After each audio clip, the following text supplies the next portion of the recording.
self-medicated because they don't have a cure for my disease. Well, I'm sick, I can taste it.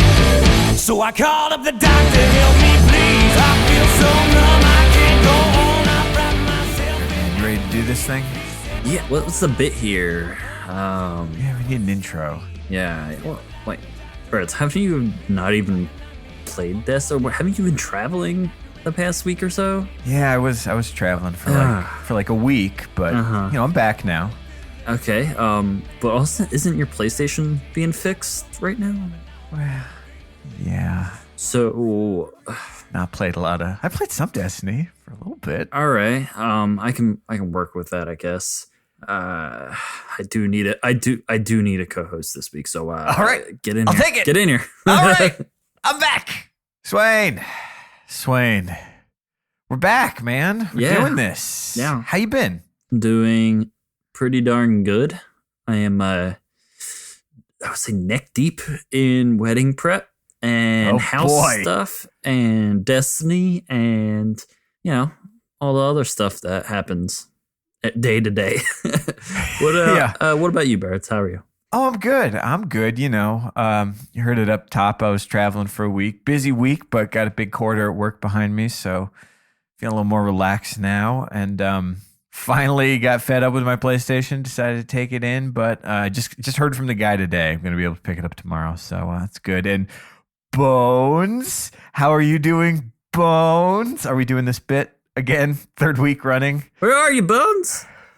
Oh, he's not here. Bones, he's not here. He's taking a break this week. And we got this cool 2-pair thing where we find out all the different ways in which the show falls apart when one of us is missing. Yeah, it's different. You got to know like the dynamics of the different people, where we're weak, where we're strong. And sometimes you got to take one of the pillars out of the Jenga tower. And Jenga tower. You know that game where you stack up 3 blocks and then remove one? Yeah. Yeah. You got to see who's supporting who's stronger. It's we're going to do pretty good this week, I think, without Bones. Yeah, you heard that, Bones. Fuck you. No, we miss him. Man, you got the wedding coming up. That's exciting. Yeah, we're a week from now. You guys will be here as of recording. Can't wait. I'm going to go to all my favorite Philly spots. Go to Patty's Pub. Go to the movie theater where they saw Thunder Gun. Go to what's that restaurant that they always go to? That one restaurant set they have. I'm going to go there. Living the dream. There you go. The 3 spots in Philadelphia.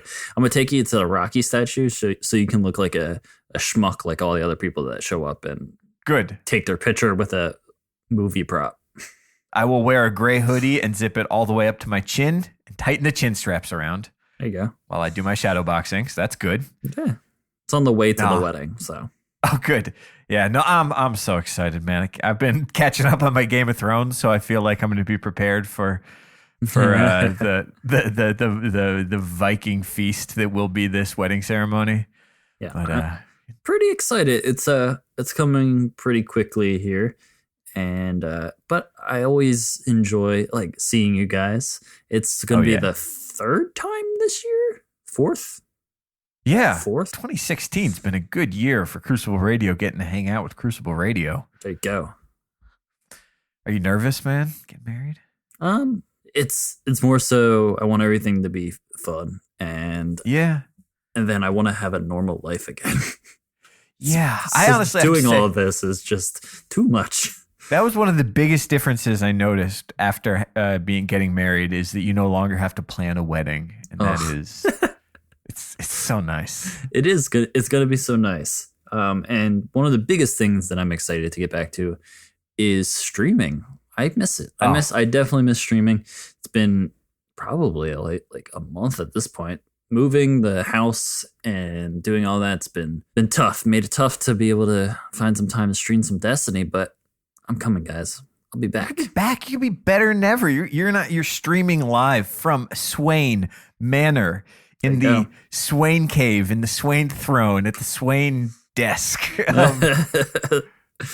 Just doing it upright, man. Yeah. Could be a treat. Yeah, I'll be back. And, there's lots of new content. I haven't dived into every crevice, every nook and cranny of this new content. So I'm excited to play it with some listeners, with some people from Crucible Radio's community. Oh yeah, I mean I still got plenty to play. I've not, I played a little bit of Archon's Forge, sort of like got rid of the whatever the Sivas that I had, the offerings. But I'm looking forward to like really farming that for a night and getting some drops from there. I've not particularly enjoyed my forced separation from Destiny. Man, I got to tell you about this PS4 thing. Like, guy I got fixing it's great. Guy in Burbank. PM me if you want to. Got to get your PS4 fixed. But this thing has been running hot. It's been like stuttering right when you get into the 1v1 engagement, which is like a terrible time to like have your controller stop responding. But the number one thing it does, apparently this is super common with PS4s, is that it tries like the button that presses the eject just like goes off continually. Like the guy was telling me it's just like poorly designed. Like they just get triggered. And mine would just be like beeping. If you ever play with me, you just hear it just beeping continuously in the background, but I don't have a disking because I downloaded it. But here's the thing. Here's how he fixes it is he's going to take it all apart. He's going to clean it. He's going to put more thermal paste on the GPU. And then he's just going to remove that button from the PlayStation. Just like take it off the motherboard. And if you want to eject, you do it with your controller. Like I've done every single time I've ever needed to eject a disc since I got my PlayStation. So sounds pretty terrible. I had that happen to me a few times, and then I did something and it stopped. So I'm good for now. I did all the things. I tightened the screw. I unplugged the cable. I discharged power supply, whatever the fuck that is. But whatever, just getting it ripped out like a bad appendix. But did you get to play much Iron Banner? I did. I kind of took it up to the wire before I like finally just set my controller down because. It's one thing to lose to like lag and it's like, okay, it's part of the game. But when I know that like I'm experiencing specific PlayStation issues, it can be a little rage inducing. But I did. I got a character up to rank 4. I got some drops. I got a whole lot of gauntlets, a lot of gauntlets. So, I'm set on that front, Bungie. I'm good. I got all the gloves. Please stop giving me gauntlets. Yeah. I got some weapon drops. I got the fusion. Ooh. Oh. Well, here's the thing. That fusion, it looks so cool. Yeah. It sounds so cool. The problem with it looking and sounding cool is Saladin's visual looks exactly the same and is a bajillion times better. Yeah, it's a really poopy gun. Just immediately. It's a poop gun. Poop. It's a Vooper pooper.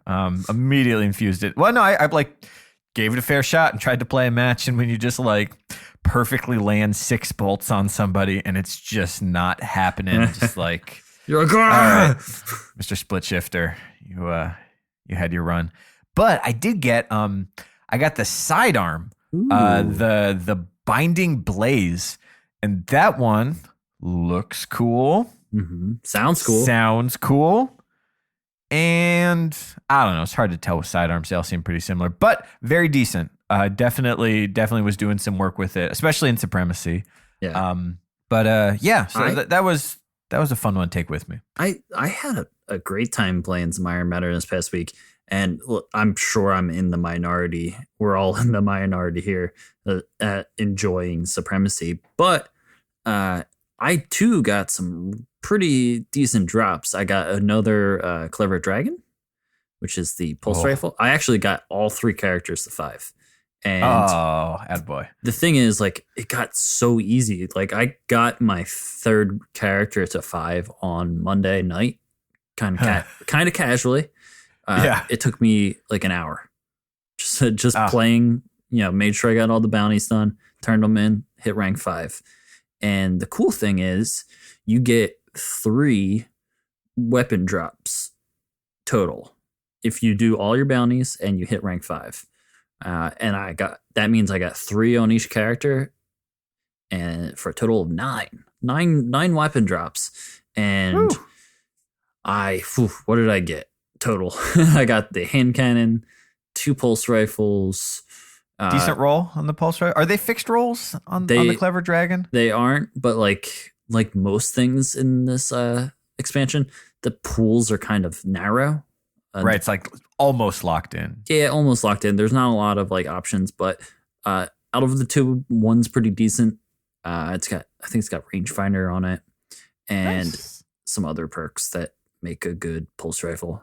I don't know off the top of my head, but that's the one I worked on leveling up, got it to the right infused state, and I used a pretty decent amount.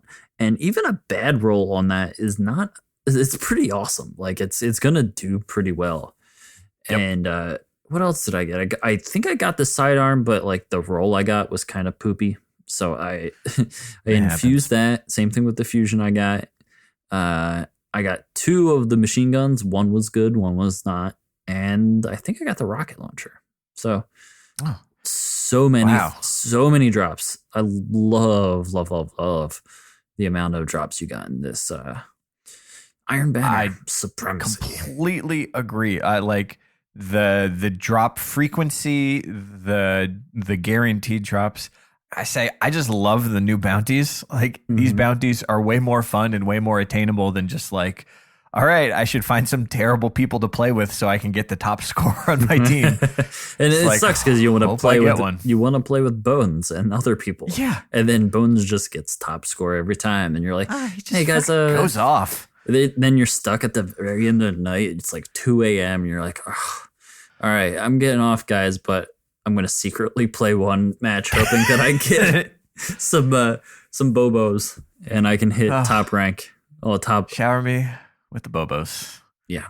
Yeah. No, the bounties were fun. I have to say, I have like really come around on Supremacy because I played a fair amount of Supremacy even before this banner, and I kind of did not do very well at it and found it frustrating. And it's like, I mix it up, but I would say I probably try and main shotgun. So, you guys talked about it last week. It is a close quarters game mode, which doesn't mean you need to use a shotgun, but you do need to have kill potential up close. So that could be a fusion. It could be a sidearm. I think it's definitely frustrating when you're playing super aggressive shotgunners, but they're easy to counter. I think the thing that I realized is that to play Supremacy right, like it's nice to have a shotgun, even if it's just for defensive purposes, because you have to go in and collect those crests. And if somebody is bearing down on you, even if you're not playing hyper aggro, shotgun pushes, just having that as an option when you're up in the mix was a necessity, something I figured out. But I got to say, by the end of it, I'd figured out how to play Supremacy. Everyone else had figured out how to play Supremacy. So you'd load in just like solo queue and everyone knew you roll them as a pack, you stay together, you support your teammates. I think it teaches people a lot of good habits and sort of discourages going off on your own and trying to, challenge 1v3 and 6s. Yeah, it's tough. It's tough to play when you go in a different direction than your teammates and such, because you'll find yourself out there and all of a sudden you walk through a door or turn a corner and all of a sudden every single person is right there and you're like, crap. You get team shot or one of them rushes you, and you, even if you get the kill, you may not be able to pick that crest up, and someone's probably going to kill you if that first guy didn't. Oh, it's Swain. Bones is hitting us up on the Slack. He actually is around. Wait, you guys didn't say we were recording yet. I mean, this guy. I'm just going to not respond. Oh, sorry. Continue, please. Yeah. No, we don't need them. Oh, anyway. Yeah, you don't want to end up with your crest out there. You don't want to give them the 2 points from the kill and from the whole shebang. But yeah, it's a very I feel like it was very appropriate for the Iron Banner because of Saladin and all the wolves, and you're walking around as a wolf pack, and stick together. You got to stick together. And yeah, you make a good point about not leaving your crest in a bad place, like double punishment for having a failed push aside from just dying. One thing that I really liked is that it's an objective mode. And so if I think about like Rift, it's an objective mode. You have the spark and you have the rifts, or Control is an objective mode. You have the points, and that focuses action onto a part of the map. And so if you're playing Control, like how many times playing Black Shield have you just spent the entire game fighting over B, just setting up outside, you push forward, you get pushed back. I really started to fall in love with the way that Supremacy does that at every single part of the map, and it just shifts over the course of the game. So like one guy pushes out and gets picked off and he drops a crest, and then someone comes to collect it from the other team and they die, and now you've got 2 crests there, and then 3 people feel they're ready to push up and then somebody Nova bombs them and you've got 5 crests there, but then they die in the process. And it just like drops these anchor points that like you on some random spot of the map, and now you got to figure it out. Like, how do you play this particular objective? Or when you spawn in, you see like 3 blue crests off in the distance, and you're like, oh god, no, guys, wait, everybody die. You guys. Yeah, I mean, and it'll I just love the fact that Supremacy is designed to break you of bad habits, because if that was your radar going red right when you spawn in, like, I don't know about you, but I'm going to run towards that radar. If I see 3 of my team's crests off in the distance, I am not going to run towards it. I have learned that there was enough opposition there to successfully kill 3 of my teammates. I'm not going to. It's probably dangerous. Stay back. Oh, God, now he's texting. Oh, he just texted me. If you add me to the Skype call, I'll reveal who really broke your PS4. Ooh. Sorry. It's probably Eugenie. New phone, who dis? That'll keep busy for a while. Thank you for that, Swain. Anyways, I'm really coming around on Supremacy. I definitely learned some subclass specific stuff. I mostly played as Night Stalker with Fellwinters, which is great, but learning how to push to grab a crest and then immediately shade step back just to like grab it and then just cancel, getting out, just not sticking around here. Yeah, I felt like one of the biggest things I had to do for Supremacy this week is I've been playing a lot with the Dune Marchers. Oh, how are you liking them? I love them. They're great. But I had to switch back to Twilight Garrison because Dune Marchers kept putting me out there where I didn't want to be yet. And it's a little bit easier in a respawn mode where you don't need an objective to run Dune Marchers. You can kind of get back right up into the action real quick, which is great. And it also works really well in Trials where you need to get to you need to be the first person there. You need to be the in the middle of the action right away. Yep. And be able to get away. That's one of the best things about Dune Marchers is you are so fast that no one can catch you.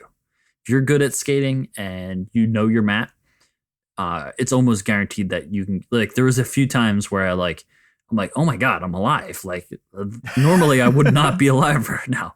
I got like team shot and I'm so far away, and yeah, they work amazing. I can imagine it's nice for the Sunbreaker, like that roaming super as well, just being that much faster to chase people down. Yeah, no, and they look great. Ugh, they work so well. One of the biggest complaints about Twilight Garrison is it looks like poop. It's a poop exotic. Poop exotic. Technical term, of course. Yeah. So I will get more in depth into exotics, I feel, next week. I think so. We've had some time starting to figure it out. But this week, you guys talked about Last Exit. I had some trials and some tribulations on Last Exit, but I did not get a chance to play Floating Gardens.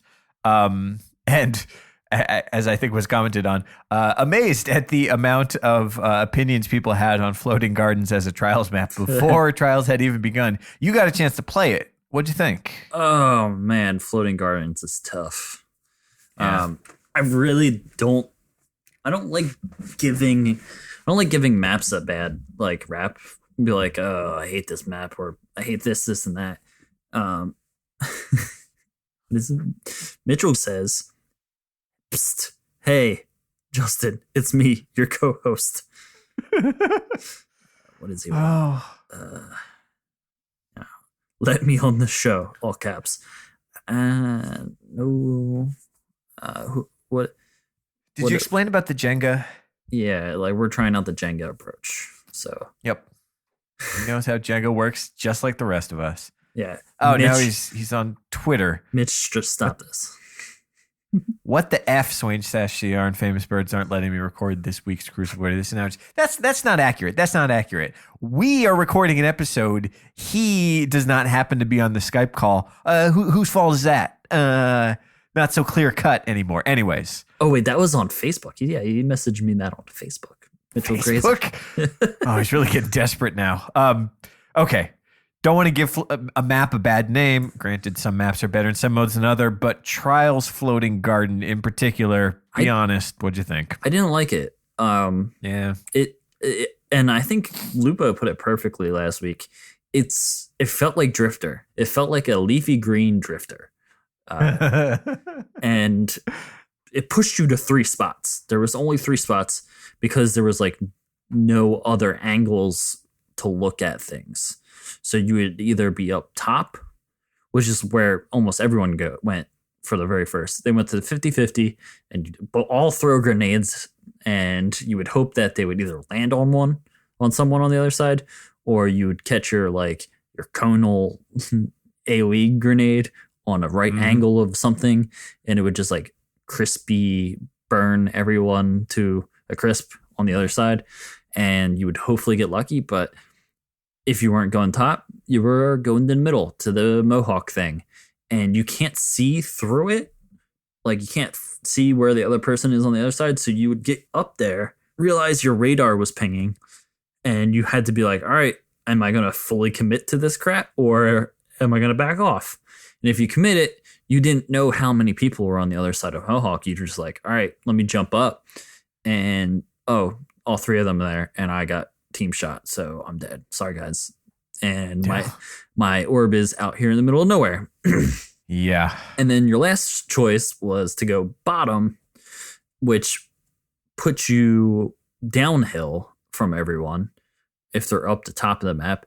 And there's no good angle to the top of the map. So you really weren't doing any good down there. Like, there was like you were hoping they went to middle. And if they didn't, you're like, oh, crap. All right, well, now I got to go all the way around. And I just thought I didn't like it for Trials. It's kind of just like, it's boring. It was boring, and it didn't play well. Whereas like a lot of modes, like you can rotate around the map and you get your feel for different parts of the map. Spawns change. Trials, relegates you to 1 spawn. And it's nice, it's nice to have that like very even spawn. No one can be like, oh, I got the crappy spawn, or there's no like, oh, this one sucks, because they're like equidistant from each other. So it's just always like the same exact thing on both sides, which isn't always a great thing, in my opinion. I mean, I have to say my favorite maps, and like I confessed I'm not the biggest elimination fan in the world, but my favorite elimination maps are for sure the asymmetrical ones, because like even if it's not perfectly fair, I don't know, they're just usually more interesting. Like Rusted Lands, even Last Exit was interesting. Like, it wasn't trying to be balanced and actually ended up kind of, there being a fairly balanced strategy to run on each side. What? Okay, he's texting me again. He says, tell everyone I ran a Defender ticket and it was easy peasy. How does he know we're talking about Trials right now? Are you feeding him information, Swain? No. Are you, is Andrew? You gotta hold strong, buddy. Gomi? You're not betraying us. Okay. Classic silent Gomi. Yeah, a little suspiciously silent if you ask me. All right. Well, we can't control. How's this for a segue? You can't control what the Trials map of the week is, but you can try and improve your own gameplay. We've done a couple of these before. But like, look, the truth is we're not all superstars like Bonesy going off 25 plus kills every match. We are, we're in the bell curve, you and I. We're not the worst. We're not the best, but we're always trying to get better. Let's do top 3. What are you working on right now? Where are you trying to improve? I love top 3s. It's one of my favorite things to ask people from the Crucible Radio Twitter, because I love to see what people are working on. I love to think, I love to think that people are trying to improve. actively thinking about it like their downfalls or what they're not really good at in this game. I'm always trying to improve my Titan scaling, so that's kind of always at the top. I go through moments where I'm really good at it, and then I'll have like a day where I'm like, ugh, I feel so slow. Why am I not like hitting all of my jumps? So that'll be at the top. You do one. I'll start off with a mechanical one too, because mechanics you just have to work on. I would say the mechanic for me right now that I can feel the biggest gap on is just my aim when it comes to shotgunning. When I watch what are you talking about? I just you just switch to the weapon, and if you run towards someone, then they die. Crouch in the corner and wait until you want to be top of the leaderboard. Well, like I watch guys like Invicta play who are just excellent. He's got a faster processor in his head than I do. And he, we've both got great matadors. That's the gun to use if you want to have really phenomenal one-hit kill distance. And it seems like he can just one-hit kill guys farther out than I can. And I'll leave him with a fraction of health. I feel like I have a good sense of what distance is okay and what distance is pushing it, which means exactly one thing. And that's I'm missing a pellet or I'm missing 2 pellets, and that'll do it. And it's pretty apparent. The biggest thing I did, especially if you use a matador, is to and this is like, it sounds like silly advice, but it's real advice, is aim for the dick. The thing about matador is that it shoots lower than you think it is. So if you aim for the chest, you will send pellets over their shoulders and miss. As soon as I started aiming lower, even lower than I thought was lower, started getting much more reliable one-hit kills at distance. But I still just don't aim fast enough in the moment to get it perfect enough of the time. So working on that. I feel like that's one of the biggest complaints about shotguns when people are using them. They're just like, I keep missing pellets. Like all of my shots aren't hitting. Why did I leave that guy with all this health? What you're not realizing is like, it's a very dynamic moving game. So you may be in the air, and shotguns have recoil. As soon as you shoot that, it's going to kick up. And you got to be prepared for where all of those pellets are going to go. And for some shotguns and some ranges, if you don't hit all of them, they're not going to die.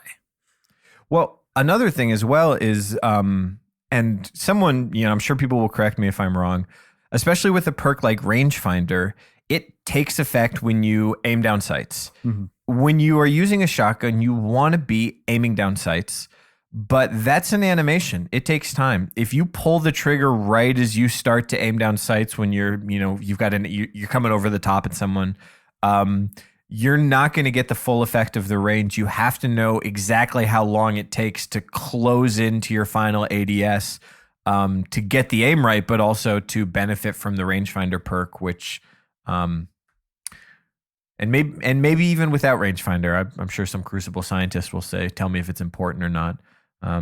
Hey, everyone who thinks shotguns are easy, you should try using shotguns against good players. Shotguns are hard. Like, maybe they're not hard, but they're not easy. Anyways, I'm working on that. Number 2. I'm working on my hand cannon shot. Yes. The pacing, crispy hand cannon. The pacing, the range, where to engage, where to back off. There was that neat little graph thing that some website put together recently, where you could see how much you used each weapon type, and it kind of like spiked up in different areas. It was like one of those neat like round, like almost like a stop sign, had all the little things, and then like there'd be a little spike that went out to fusion rifles because you use fusion rifles because they're the best. And for their primaries, I didn't use hand cannons as much as I thought. I'm big on pulse rifles and scout rifles. I would say pulse rifles mostly came from the pulse rifle meta of last year, because that's when I started my account last August. So I was thinking like I should pick up some more hand cannons. The palindrome's really accessible. Obviously, you can pick it up from the vendor. I have an awesome Ice Luna that I like using, has rifled but it also has Outlaw. And Outlaw is so my good on hand favorite cannons. perk on hand cannons. The best. Yeah. Oh, yeah. It's like that immediate reload, which is perfect when you need to re-engage someone. But I love using it and getting the right shots down and being able to kill someone in a very short time span it feels good. It feels good. And I'm going to continue to work on that, continue to keep those 2 guns in my loadout so I can get better. Something I'm weak at and something I got to practice on. For sure. Yeah, hand cannons are... I spent all of year 2 using hand cannons, using my, not even God roll, but my favorite roll, EOS. And aim up. Let the aim assist get a chance to go for the headshot. Not too far up. Like Fallout says chest pretty reliably. So I would say something I'm working on is something that really becomes clear for me at the end of a trials ticket, and that is just my patience. And this is just under a magnifying glass when you play elimination. It doesn't matter how long it takes. It doesn't matter how many people you kill. The important thing is that you or someone on your team be alive when everyone else on the other team is dead. And I can tell that I just get, when I know we're going up against a good team or I feel like I'm out of my groove, it makes me antsy and I throw my grenades too soon. I don't take time to, I love spike grenades. They are my signature grenade if I ever had one, but I don't take the time to put it on the wall. I try and do the push too soon or rush out in front and get team shot. And it's just avoidable. It just, the right thing to do is to hold back and sort of follow your teammates' lead if they're sort of in the good headspace. But yeah, I just get tired and, just jumpy. So I'm working on it. Identifying just that it's there and that's the cause of the mistake is a start. So yeah, I'm not going to say it's my third, but I definitely agree. That's something I also need to work on is in trials. In trials, it gets like it's a very large spotlight on you if you die first. Because worst feeling. Because if they don't have someone dead on the other team, immediately it's a disadvantage. And you don't want to put your team in that position. And you can help your team out by doing call outs, being able to be there and say like, this is where this is going. But there's always that thing in the back of your head. You're like, I hate that I'm in this position right now that I have to like tell them where they are because I got killed. When I tilt out, it's like, it's the 3rd round that this has happened in. And now I'm just, just in a bad way. So the best thing you need to do is just being able to identify that, where you are pushing too far, where you are getting killed, and adjust on the fly. Being able to adjust in the moment is one of the biggest things there. So my third is going to be mixing it up. I have played a lot of Sunbreaker. I have played a lot of Twilight Garrison. I get into the biggest thing is I have a lot of hours clocked on my Titan, and I have a lot of hours clocked as a Sunbreaker, but I could even say I have like 40 to 50 hours on my Warlock and my Hunter. And it's almost 10 times that for my Titan. So I want to play more on my Warlock and my Hunter. There's a lot of diversity there. There's a lot of unfinished quests that I have to do. There's a couple of subclasses I don't even have leveled up. Cut me some slack. I did restart a year and a month ago, but I feel like I should put that in there. I feel I should put some time in on those and understand the pros and cons. Well, you know how I feel, right? Like it's a big game and it's important to have your main and to know what you're rock solid with. And I definitely play a lot of Night Stalker, but it's just the game's got a lot to offer and you should try it all out. My third thing is probably the hardest one of all. It's something I've had for a long time, just having trouble even putting it into words. Fortunately, our guest coming up has put it into a couple fantastic words that help me wrap around my head around it. I am really trying to work on cover, staying in cover, moving through cover, using head glitches, knowing where every single head glitch is on the map, knowing the safe routes and staying out of the obvious ones you don't even think about using. And just, I don't know, it's for me, it's just playing clean, right? You're not making mistakes. You're not taking unnecessary risks. You might not be winning. You might not be landing every shot, but at least you're not, doing avoidable stuff and just where you choose to move around. So I'm working on that, but we'll let our guest talk about it. All right. God, he's emailing us now. Of course, all capital letters. It's me, Bones, your co-host and best friend. True. Okay, if you're so dedicated to this 2-man episode cycle, then at least tell everyone that instead of pushing top on floating gardens, but how does he know we're talking about trials? Push bridge and go into heavy. You pose much more of a threat from inside that circle and deny the other team immediate map control. It's tips. From a ghost. Yeah. Yeah. Not even supposed to be here this week. He also, he's going to jump the gun. Also have Keen talk about the Trespasser. That's right. Mr. KeenKoala himself joining us in just a little bit. If it's worth the exotic slot in a 3v3 game mode and how he conserves ammo with it. Also ask if he'll review this gameplay footage I'm uploading to send. Okay, you're pushing it. Bye, you big dickheads. Okay, same to you, Bonesy. Love you. You know Jenga. But before we ask some questions of our favorite resident marsupial, we've got some questions from listeners this week. A little lightning round? We do. We should do a lightning round. We got a lot of questions here. Let's do them all. Yeah. But quick. Every single question? Yeah, all the ones that we listed. Okay.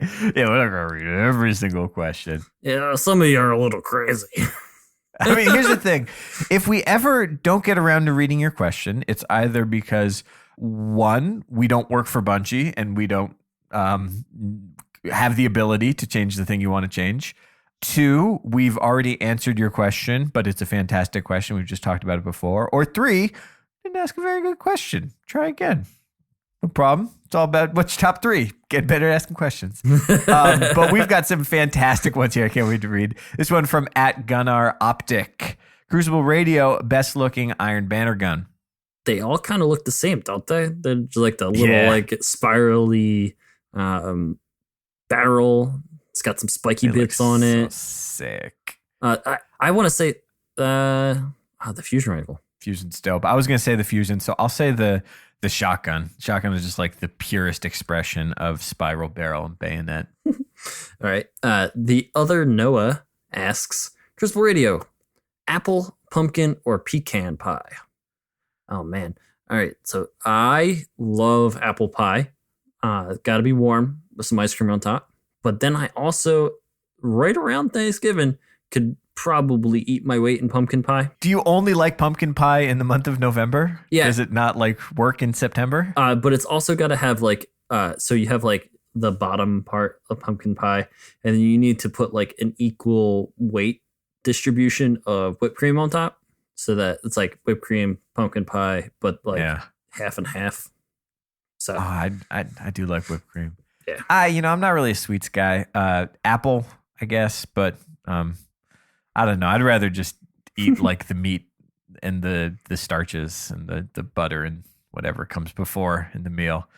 The pie is just like a nice idea at the end of it, but I'm not saving any space for dessert. Next question, Rich @RichGTR. Now we have them all available. Thoughts on artifacts in any particular you like on a certain class or weapon type? I can't not have Jolters on. It's just the thing now. Like, that's part of me. Yeah.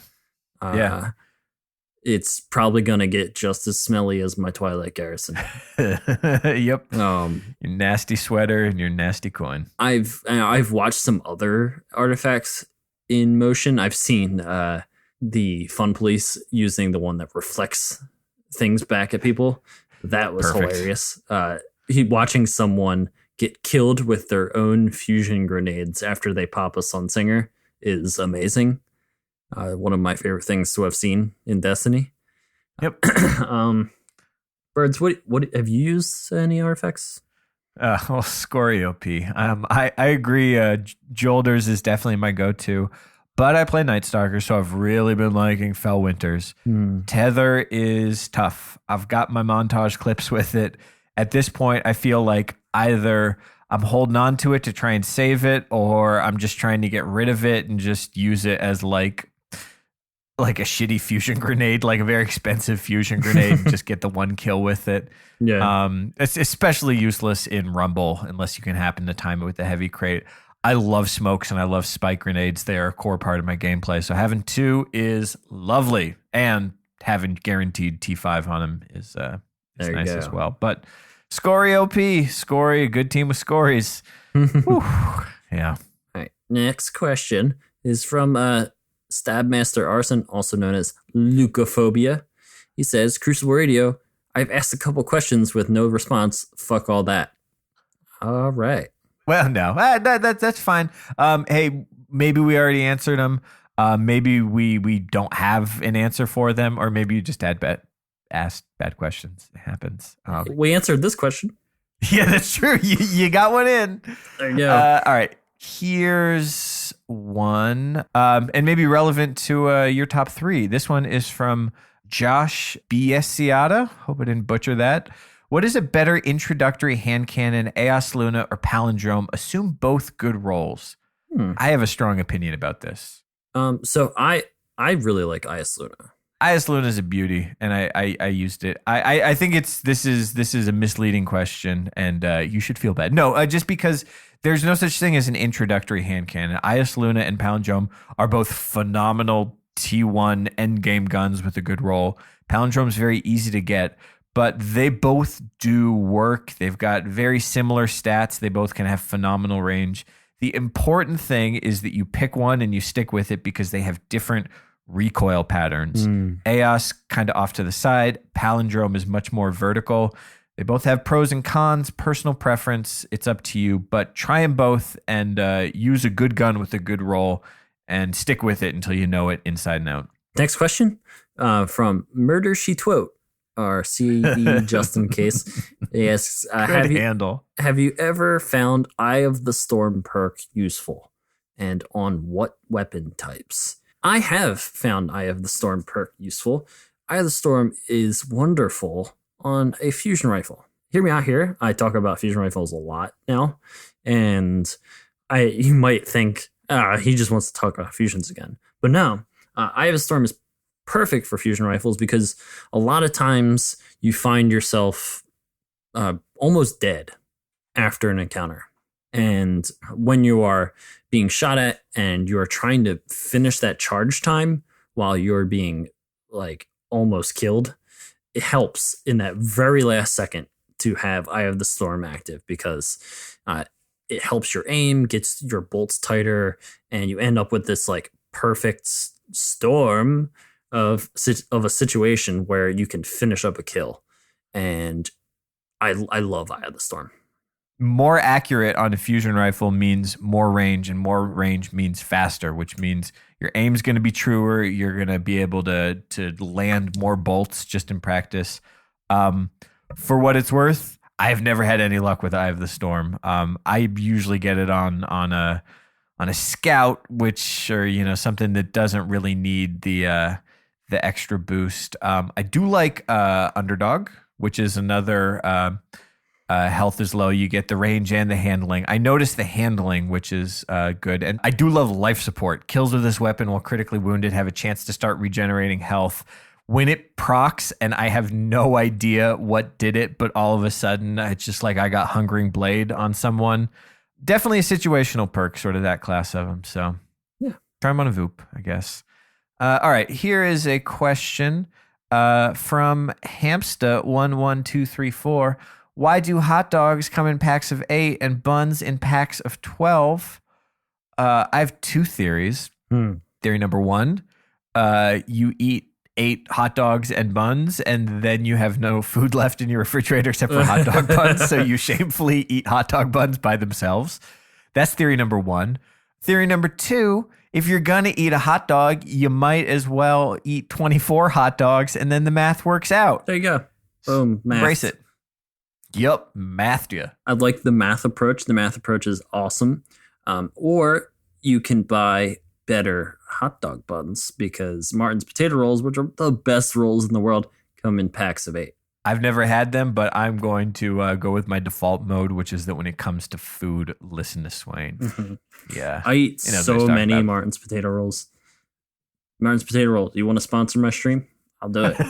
I'll eat a potato roll on every single stream. Come at me. You could honestly have a stream where you just eat Martin's potato rolls. Yeah, like start to finish. Hit me up, Martin's. I'll do a eating. What is it? Casual eating or whatever it's called on Twitch. I'll do it the entire time. Just sit there and eat rolls. I feel like once you get past the third potato roll, you're just gonna like die your very first stream. One man cannot hold that much expanding bread, but oh, you'd be surprised. Well, it's your dream, man. You should follow your passion. All right, let's do one more to wrap it up. That was a good one. B+. So let's do one more serious one and one more bullshit one. Sure. This is a serious one. From B+. I really struggle with landing consistent precision shots. Do you have any tips to help improve my accuracy? Yes, in fact, I do. Go check out Fallout's video on the palindrome.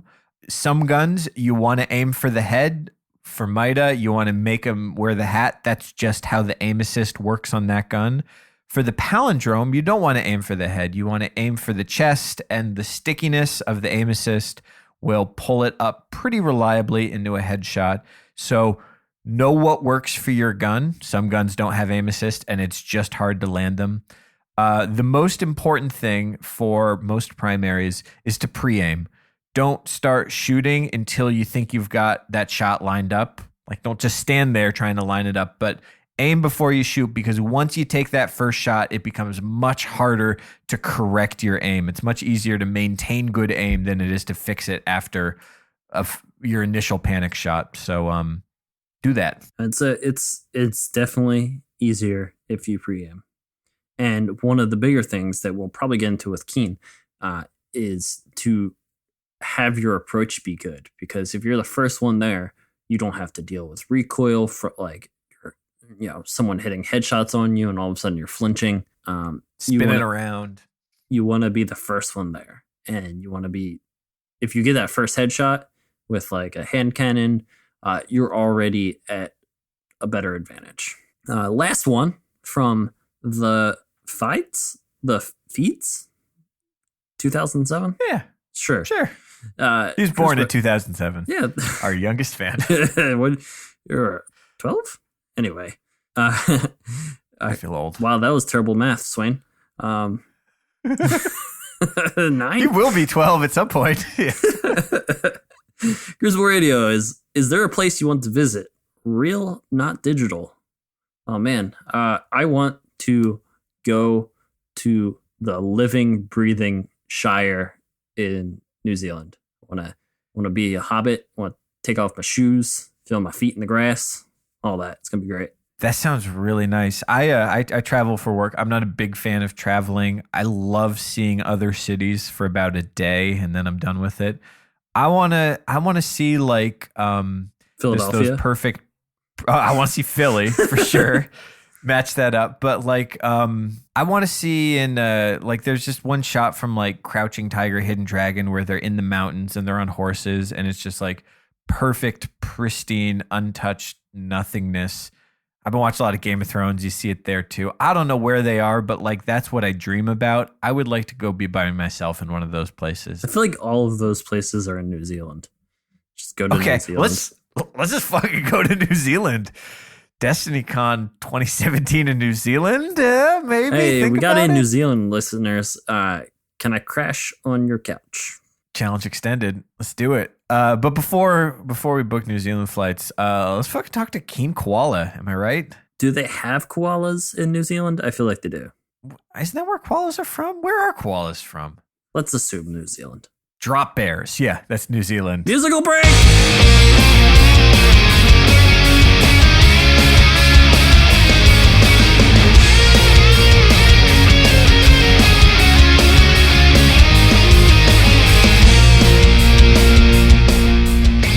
This week coming to you from Negative Zero out of Okemah, Oklahoma. Check them out. It's reverbnation.com/negative0ok.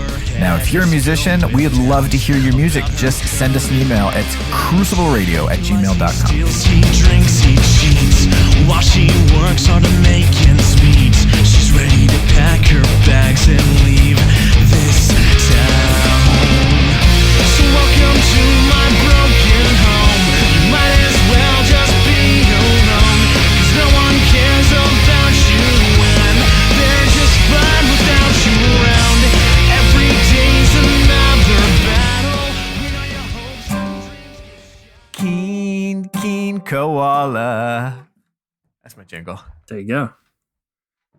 I've been working on it, but it's been slow going. As long as it's not Bones on the Skype call, we'll talk to him. Okay. Hi, Keen. What's up? Thanks for coming on the show, buddy. Oh, no problem. Thanks for having me. Our one Thanks and for only. not being Bones. I'm not Bones? Holy crap. Well, Keen, sit down. We've been meaning to talk to you for a while now. But I like living vicariously through other people's lives. We all do, but look, there can only be one Bonesy, and by the rules of Jenga, he cannot be on the show this week. Yeah. Oh, no. Jenga rules. Yeah, you'll listen to the episode on Monday. I'm sure that'll Of be course. eminently clear. I'm sure we did a great job of explaining that. Begin laughing. Very good. No, we had you on the show to share some of your Keen only knowledge. If people don't know, Mr. KeenKoala is a man of many talents, but he hosts a singular Twitch TV show called Crucible Boot Camp, cruciblebootcamp.com. And you are on some next level strategy stuff. Seems obvious in hindsight, but I don't hear anyone else in the Destiny world giving people such sort of thoughtful, straightforward, and well-explained practical advice for getting better in the Crucible. And so we wanted to have you come on the show and give away some of your secrets to our listeners. Oh, secrets, you say? Well, what kind of secrets do you want to know? Well, you have a knack for boiling down some pretty important ideas into very memorable mantra-length sentences. And there's one of them that's been stuck in the back of my head for weeks. Whenever I feel like I'm not playing right, I just say to myself, push into cover. I've unpacked this thing every which way. You've shown how it works in so many different ways.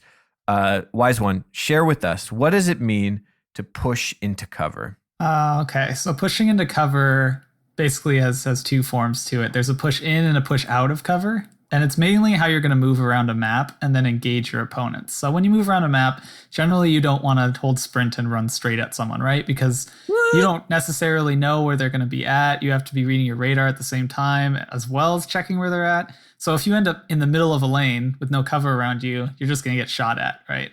So this idea of pushing into cover and pushing out of cover is a way to move around the map safely. So it gives you time to check your surroundings and to check your radar safely, because you're going to be behind a box or, above a lane, things like that. So when you push into cover, it mainly requires you to jump and slide a lot, as well as sprint. But mostly you want to stay off radar and move quickly. And the way maps are set up, you basically get to zigzag on them a lot if you move in and out of cover. The only time you really want to push straight down a lane is if no one is there. And I think that's what a lot of players struggle with, is that they'll push down the middle of the lane when someone is there. So you just end up getting shot and dying for free without really getting any shots off first. Now, one thing that clicked with me all of a sudden is because, we talk a lot about on the show, the importance of being aggressive, and if you're playing trials or skirmish and you get a pick and you've got the other team outnumbered, it's go time. You got to push. This is pretty common sweat advice. And I had trouble matching that up with my practice because I'd say, okay, it's go time. And I jump over the top of the box and I try and get to them as soon as I can to shoot them with my shotgun. And I never really had a destination in mind except to like get to wherever they are. And plan never got much farther than that.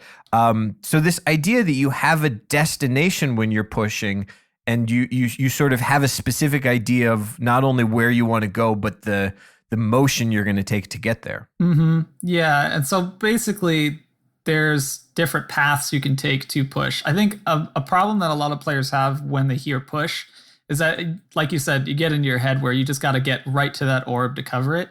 But the idea of a push isn't necessarily to sit on the orb, it's to control it. And so control implies that you apply pressure onto your opponents. So you can apply pressure from afar. All your guns are ranged. So all you really need to do is get to a point where if they move up to the orb, you can get shots off on them. That's a successful push. Obviously, based on your loadout, your push lethality is going to change based on what you're using. So like if you want to push with a shotgun, you need to be in that 10-meter range where you can slide shotgun. If you want to push with a sniper, you can stay a lot further back and still be able to cover an orb. A common example of this is a res snipe. You can still apply pressure with the res snipe without necessarily pushing very far. Okay, so I want to push into cover. What is cover and how do I push into it? So cover it's basically any piece of map geometry that's going to protect you from gunfire. So if there's a box in front of you and you can't see through it and you can't see around it and you just move up to it, you're undercover. So that means from your perspective, you can't see the enemy, but from the enemy's perspective, they can't see you. And there's different varying levels of cover. There's complete cover, which would be like you're behind a box and no one can see you. And there's partial cover, which would also be known as a head glitch. So if you push to, let's say, the little shelf on the back of Burning Shrine outside, if you play Trials, I'm sure everyone knows where that spot is. All you can see if you're the enemy is that player's head that's out on that shelf. But if you're the player on the shelf, you get full view of everyone else. So that's a perfect example of pushing going to a location and being behind cover.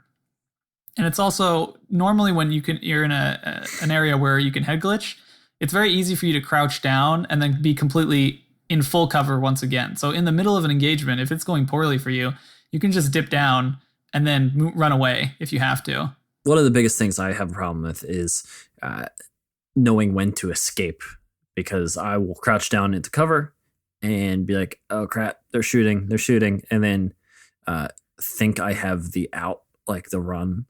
But I don't have enough health yet. And one of the biggest things I have to work on is waiting until I have enough health and not panicking because I'm being shot at.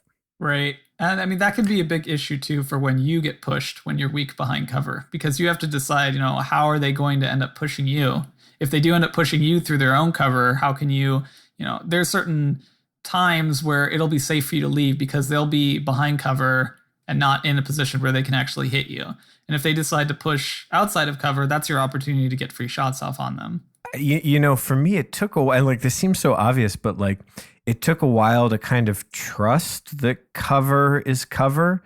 That even if, like, in terms of just straight distance, you're relatively close to someone else, if you are fully behind cover, they can't shoot you. And that requires just a lot of map knowledge. You have to know at any given point on the map, what are the angles? Are there 3 different angles I'm exposed on? Are there 2? Could I really just cut it down to, I'm totally behind this box and there's only one angle from the distance I could be shot at? I remember watching you, Keen, just run around a map on your own, just a 30-minute rumble, just looking around. And I spent an entire 30-minute rumble on Burning Shrine just going, oh, if I stand here and I crouch, then there's only one approach. If I stand up, now there's 2. So as long as I can keep track of where people are, I can kind of trust that the cover is going to work like cover, which is, at least for me, more of a leap of faith than I thought it would be. Yeah, it's not something that you consciously think about for the most part until someone tells you, hey, you need to do this. And then it's there pretty much always. Mm-hmm. Yeah. you put a worm in my ear. I've not been able to get out. Yeah. I mean, that's a good thing, though. Moving in and out of cover really really helps you win engagements that normally you wouldn't. So let's say I'm playing Rumble. So cut it down to just the basics of 1v1 encounter after 1v1 encounter. What does, the first 2 minutes of a match look like, or just, one life look like pushing in and out of cover? So off spawn, I'm going to look around and immediately try to find the first spot I'm going to be under cover. Normally, the way the maps are designed, you're not really further away from cover than a couple of seconds. So it's pretty easy just to figure out, okay, if I go here, I'm going to be under cover from, one angle, whether it be in front of me or beside me or anything. Then I'm going to start looking around to try to acquire targets and checking my radar. And then after that, I'm going to either jump or slide into my next set of cover. And whether that be straightforward or sideways, I'm just going to constantly be moving around trying to find a target. Then once I find my target, that's when I push out of cover. So that's normally going to be either a strafe or a slide or a jump out to try to get the drop on my opponent. And then after that, or even during the end of the engagement, you should be actively moving back towards your cover. So not only do you have to be aware of when you're pushing out, but also where you can push back into cover in case things go wrong, or as you finish the encounter in Rumble especially, you don't want to get crossfired. You want to be safe and be able to get your health back. So finishing an engagement, and reload. So finishing an engagement, strafing back into cover will prepare you for the next basically set where you do the whole thing over again. You push from cover to cover, find a target, push out, deal with it. Hopefully you win, and then rinse and repeat. That's how you win Rumble. Such a simple thing. It blew my mind when I realized, okay, take Rusted Lands. If I spawn at the A spawn, I'm just going to book it towards the stairs or try and book it up to the whatever the little closet is, or book it to the tank. And this idea that instead I can go get in cover and then find my next, say, okay, I want to go over here. What's my next piece of cover? And just kind of connect the dots from cover to cover and cover instead of just beelining. Blew my mind. Never done that before. And it's exhausting the first time you do it. Yeah, it's very taxing because you don't have a lot of good map knowledge when you initially do it. And a lot of times that if you play a lot of Rumble, you tend to have your own way to move around the map called a rotation. And rotations initially start with you just sprinting through the traffic lanes, but as you start pushing through cover, they tend to take a lot longer, but you're a lot safer while you do them. So, Keen, I am trying to branch out. I've played a lot of Titan, and I have neglected my Warlock and Hunter. Yeah, it's fine. It's fine.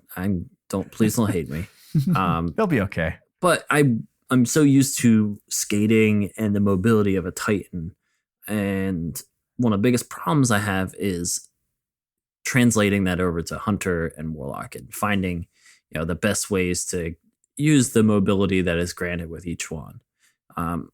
What sort of advice do you have for someone that's not as speedy as a Titan?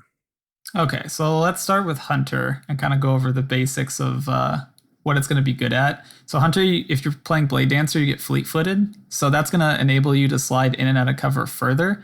And because you're not so used to playing in the air as a Titan, you kind of have to get in your head that you have to stay grounded a lot more on the other two classes. Warlock, a little bit less so because you have the little surf that you can do. Basically, you jump up into the air. As you reach your apex, you hit your double jump and it bursts you straight down into the ground.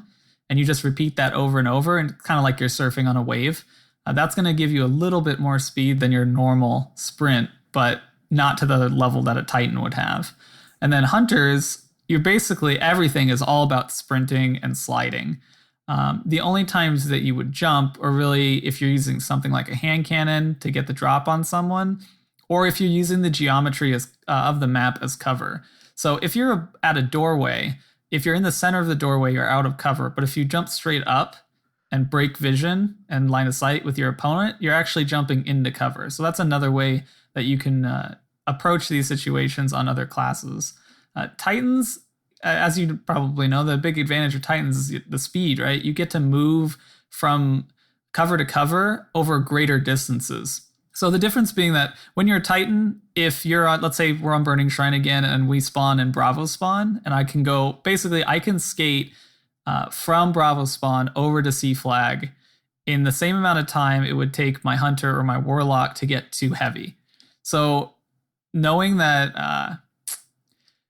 I only have half the time to move against these faster classes, it's more important that you are slower moving around a map on a hunter or warlock. So how does something like Bones of Yao factor into it? Because like I am addicted to my better control, super speedy triple jump on my hunter, but it seems like there's gonna be, unless I'm super careful, using that as sort of my core mobility is gonna kind of put me up in the air and out in the open more than I like. I mean, is that a bad habit I should be careful of? It can be a bad habit, but there's two different times that you push. There's a push through a traffic lane to get to your target, and there's a push to engage through cover. So pushing through a traffic lane when you're skating or when you're just running down the middle of the lane, you would do that when no one is there and you're just trying to move around the map to find a target.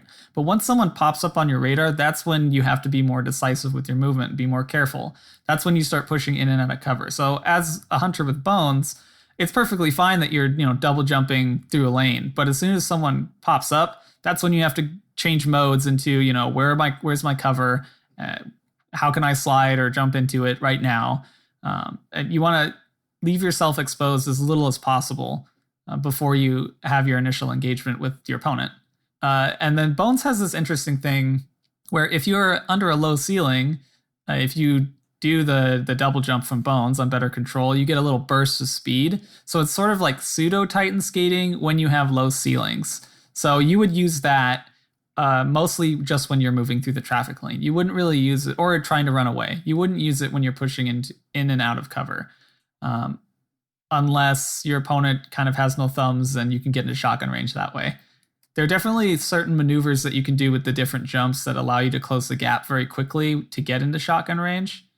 But there's also, you can use those same jumps to to create space between you and your opponent if they do decide to push you with something like a shotgun or a hand cannon. Okay, so that's really interesting. So as soon as you said that, I thought like what came to mind is a Titan skating backwards, or my Night Stalker using a shade step backwards to just pull back from that situation, kind of like a reverse push. And this is another one of your magic phrases. You talk about creating negative space. Please explain. Creating negative space is sort of it's the opposite of creating positive space. So the difference is negative space is constantly creating a gap between you and your opponent. That is to keep you from getting shotgunned. And positive space would be pushing. So pushing anyone is creating positive space where you're closing the gap between you and your opponent. And you're putting yourself in a position where your weapon's going to be effective. Negative space is you're pulling your opponent out of their cover and keeping that distance so you don't get immediately shotgunned. More specifically, creating negative space would be a Titan backskating or jumping straight up into the air over your opponent, just backpedaling in general, moving around your target as opposed to straight at them. That's all going to create a gap of space between you and your opponent. But if you're constantly sprinting at your opponent, you're creating too much positive space. So that's what ends up putting you into shotgun range or melee range or hand cannon range when you run a scout rifle or something like that. If you're not constantly creating negative space, if you don't run a shotgun, then you're gonna get shotgunned a lot. And sometimes staying still is just as bad as moving towards someone, because they can also be creating that positive space. So if they slide into you and you're standing still, it's not going to take much for them to get in that range to one-shot you. I mean, the way you set it up, it kind of seems like, this is a gameplay decision that just revolves around the existence of shotguns, right? Like, either you're going to get shotgunned, or you're going to shotgun someone, or you're going to prevent someone from shotgunning you. I mean, is it really that simple as like the magic, 8 meters or whatever that put you in real risk for a tight shotgun push? I mean, that's pretty much it. If you stay, it's about 10 meters. So if you stay in like the 10 to 12 meter range from your opponent and you can land your shots, then you're going to be safe from shotguns. But if you can't land your shots, then you need to keep in mind that you need to stand even further back. And if you're curious about meter ranges, you can test with yourself. you can go into a private match and look at a green or a purple box. It has a little meter reading on it. And then you can kind of gauge how far away that meter reading actually is. And if 10 meters is just too close for you to land your shots, maybe you need 15, maybe you need 20. And then you can tune your loadout based on where you're comfortable hitting your shots. That's really going to make you a better player is if you're always comfortable fighting wherever you're fighting and knowing where your limitations are. Unfortunately, if you aren't good at dealing with close quarters combat, you do have to play a lot more passively. But playing in and out of cover will really help you out there because you're not going to be exposed or expose yourself to situations where you're just too close. Pushing in and out of cover also gives you the opportunity to make up for the fact that maybe you don't hit all your shots. But because you're more difficult to hit, it gives you more time to land the shots that you can. We have a question here from Mr. Mitchell. Oh. He wants you to talk about Trespasser. Oh, Trespasser. So full disclosure, I used to be a sniper, and then these changes happened, and then I decided I didn't want to be a sniper anymore. Not because of the flinch, but just because I think over the time period that I have played, I tend to play a lot faster than I ever had before, and sniping just wasn't good for pushing or anything like that. But I don't want a shotgun because I just can't keep up in shotgun range. So I decided that I was going to use sidearms.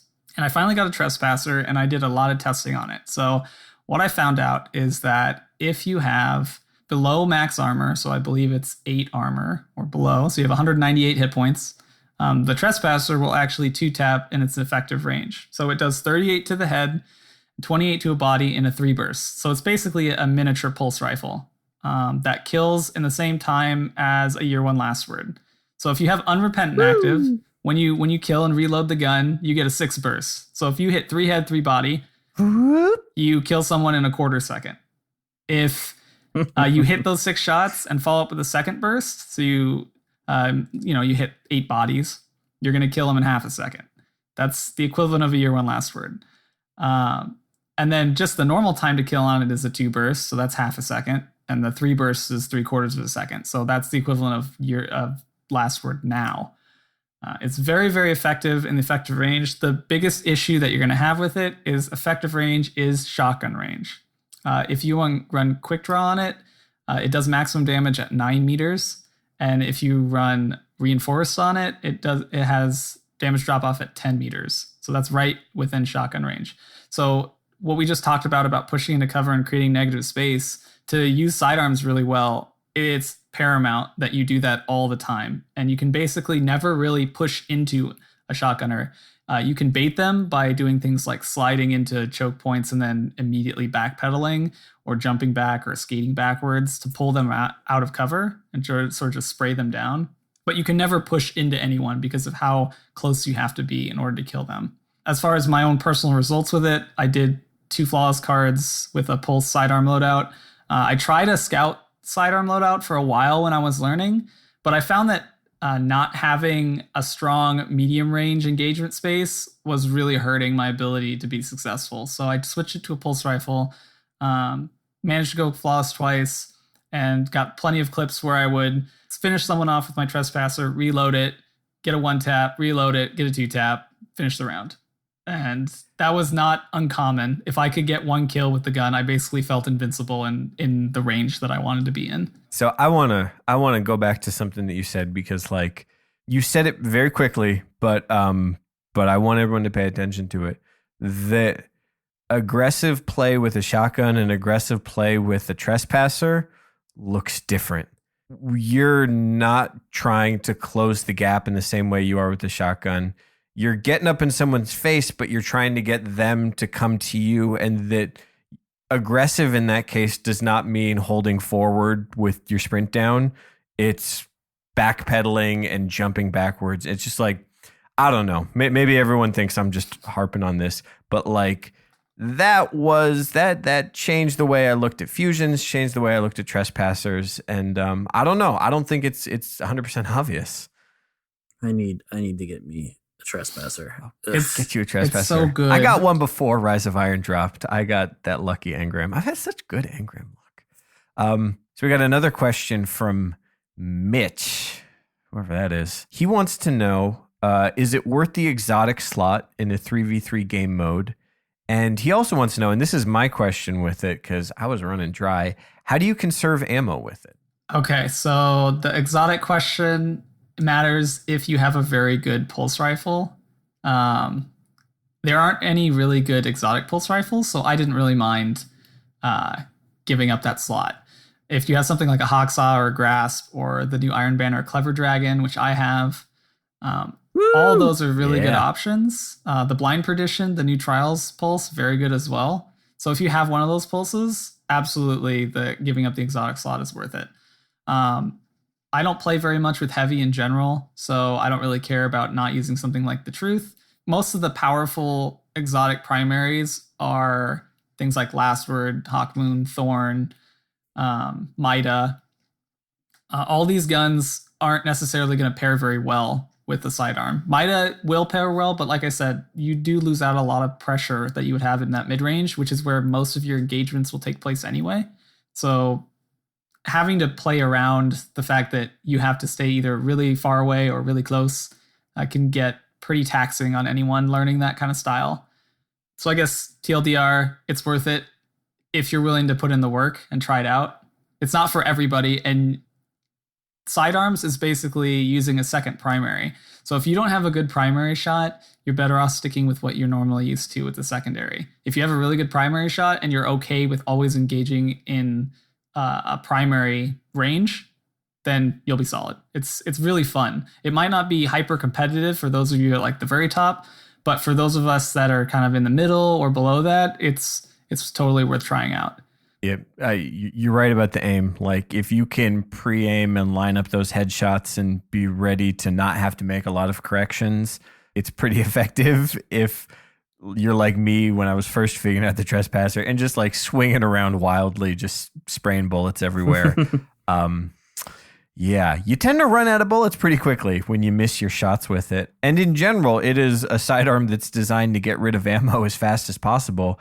How do you manage ammo over a threes match with it? So it's very, very important if you're going to stay alive for a long time that you have a very good primary shot. Because if you do stay alive for a long time in threes, you're going to run dry after about 2 kills on average. If you really push it, you can get 4, but your aim has to be perfect in every single engagement. Because you load back in after you die with ammo, I find that I only need to pick up 2 special boxes throughout the entire course of the game and have enough ammo for the entire match.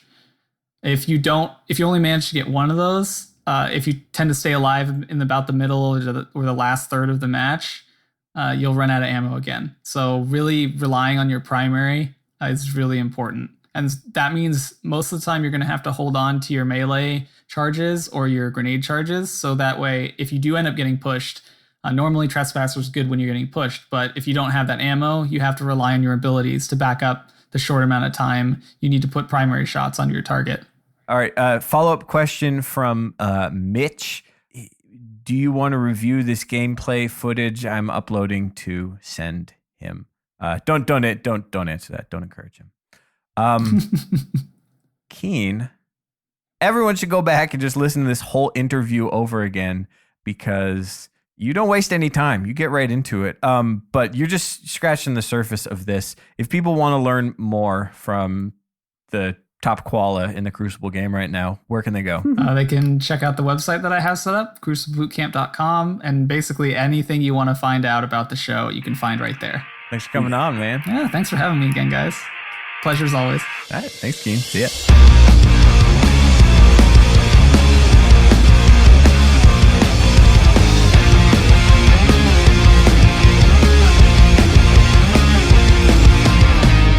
Well, Swain, we did it.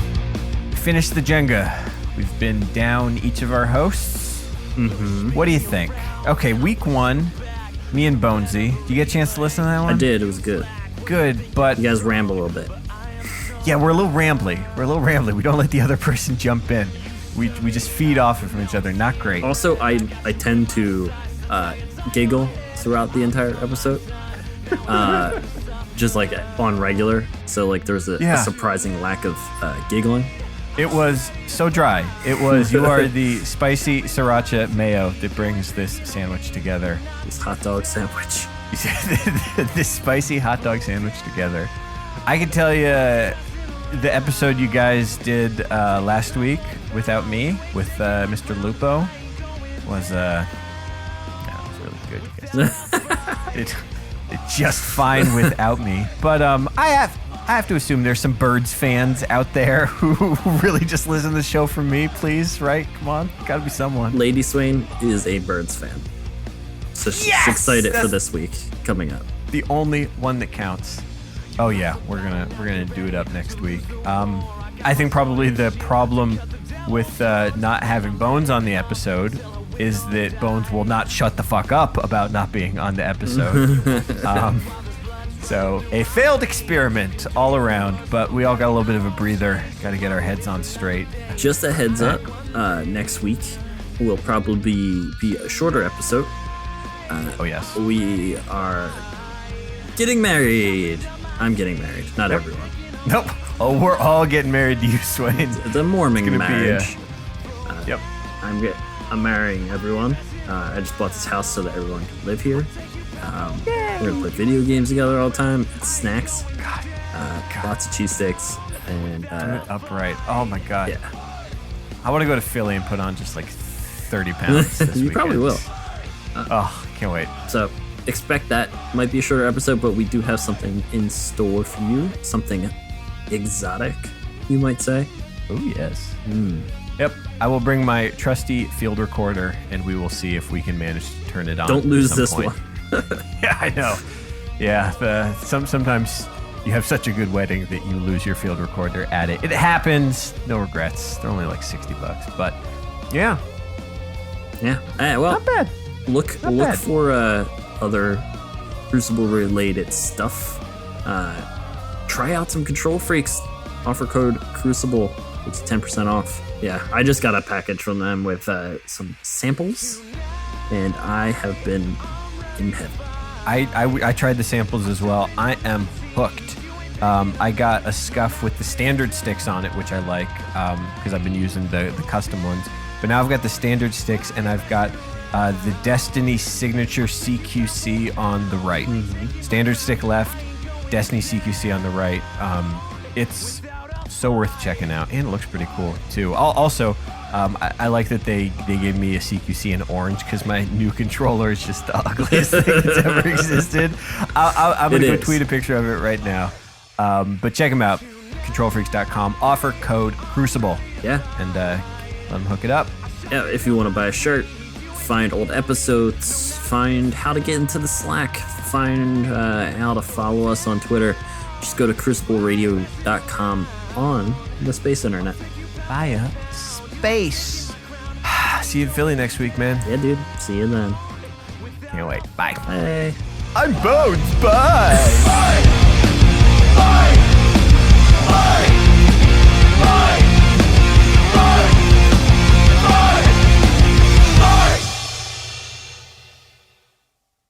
69, the sex number. Oh, every time I make that dumb joke, I laugh at my dumb joke. It's the sex number.